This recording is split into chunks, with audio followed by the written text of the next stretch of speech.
জীবন যতক্ষণ আছে ততক্ষণ জীবনে সমস্যা থাকবে, সমস্যা আসবে, কষ্ট থাকবে, আঘাতও থাকবে। অথবা কোনো ভয়ঙ্কর পরিস্থিতির মধ্য দিয়ে যেতে হলেও সেই অভিজ্ঞতা দিয়ে একজন ভালো মানুষ হতে হবে।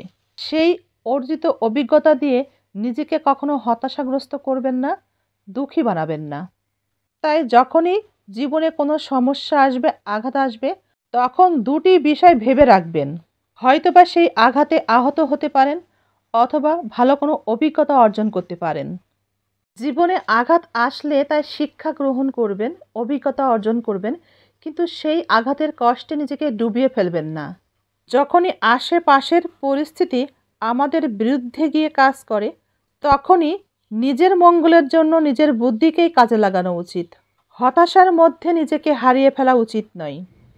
গ্রাম অঞ্চলে গোলা ভর্তি ধান থাকে, আর কিছু মেয়ে মনে করে স্বামী হচ্ছে গোলা ভর্তি টাকা। এত টাকা যে চাইলেই পাওয়া যাবে, চাইলেই পাওয়া যাবে, আর সেই টাকা দিয়ে সমস্ত চাহিদা মেটানো সম্ভব হবে।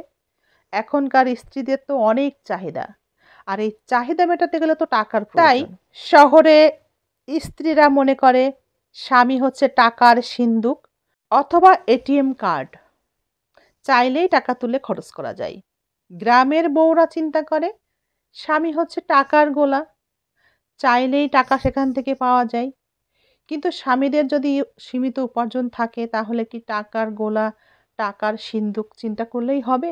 স্বামীর উপার্জনের উপরে নির্ভর করে স্ত্রীর চাহিদা থাকা উচিত। স্বামীর মানসিক চাপ ঠেকিয়ে স্বামীর কর্মক্ষমতাকে ধরে রাখার জন্য এভাবেই স্বামীর পাশে থাকা উচিত।